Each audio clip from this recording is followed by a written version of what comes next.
Dengue को लेकर मैं बताना चाहूँगी कि अब केसेस नीचे आ रहे हैं डेंगू के। मैंने सीएमओ से बात की है इस बारे में और सारे डेंगू के केस अब कम हो रहे हैं। बीच में थोड़े से बड़े ज़रूर थे, मैं ये नहीं कहूँगी कि नहीं बड़े थे, और अब नीचे की तरफ आ रहे हैं। ये हर साल की तरह हम लोगों तक ये जानकारी पहुँचाना चाहते हैं कि डेंगू के मच्छर कैसे पलते हैं और उनको कॉम्बैट कैसे किया जा सकता है। साथ साथ मैं ये भी कहूँगी कि सरकार की तरफ से स्प्रेइंग और कि सरकार की तरफ से सारी स्प्रेइंग चल रही है।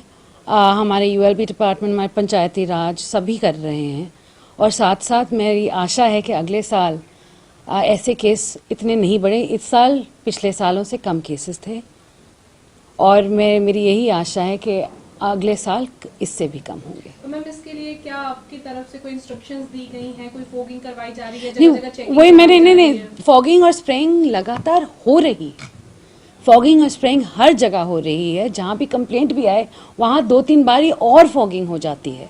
मगर साथ साथ नागरिक की तरफ से एक सचेत रहने की बहुत आवश्यकता है कि जहाँ जहाँ भी पानी आपका ठहरता है उसकी सिंचाई होनी बहुत ज़रूरी है, और जहाँ जहाँ पानी रुकता है वहाँ पे थोड़ा सा तेल डाल दीजिए। तो वहाँ अगर आप थोड़ा सा तेल डाल देंगे तो मच्छर के अंडे वहाँ पल नहीं पाएंगे। ये जानकारी सबके लिए बहुत ज़रूरी है ताकि आगे जाके डेंगू के केस और ना बढ़े। मैम, भूपेंद्र हुड्डा जो है वो लगातार तंज कसते हुए नजर आ रहे हैं। उनका कहना है कि सरकार और कामों में ज़्यादा दिलचस्पी ले रही है, इस करके डेंगू के केस बढ़ रहे हैं। नहीं, ऐसी बिल्कुल बात नहीं है जी, और ऑपोजिशन का तो काम यही है कि सरकार पे तंज करना। मैं बिल्कुल इस बात से एग्री नहीं करती। हम बहुत सीरियसली ले रहे हैं डेंगू के केस, और आप जानते भी हैं क्योंकि केस इस साल कम है। मैम, किसानों को लेकर क्योंकि दिल्ली की तरफ कूच कर रहे हैं, पहले भी हालात देखे, और पंजाब लगातार ये कहता रहा है सेंटर के बीच में, क्योंकि आप सेंटर में पढ़ते हो, तो उसको लेकर आप लोगों की कैसी तैयारी है इस बार? क्या उनको रोका जाएगा या दिल्ली जाने दिया जाएगा, किस तरीके का है?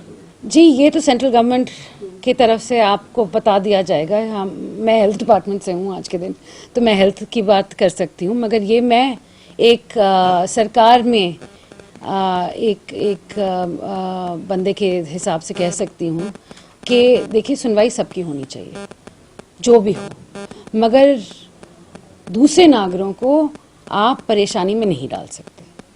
मेरी आप सभी से यही रिक्वेस्ट है कि आपकी सुनवाई होगी, सेंट्रल सरकार सुनेगी और रीजनल सरकार दोनों सुनेंगी आपकी बातें, मगर आप दूसरे नागरिकों को प्लीज़ कष्ट ना पहुँचाएं। आपने झोला छाप डॉक्टरों के ऊपर कार्रवाई के निर्देश दिए हैं, उसको लेकर के? जी, बहुत ज़रूरी है ये बात कि बहुत सारे लोग हैं जो फर्जी डिग्रियां लेकर आते हैं सामने, तो जैसे ही वो पाए जाएंगे उन पे कड़ी से कड़ी उनको सज़ा मिलेगी। आखिरी सवाल मैम कि 777 आपने कहा कि भर्तियां जो हैं इसमें डिपार्टमेंट में होंगी, किस तरह से की जाएंगी, कब शुरू होगी?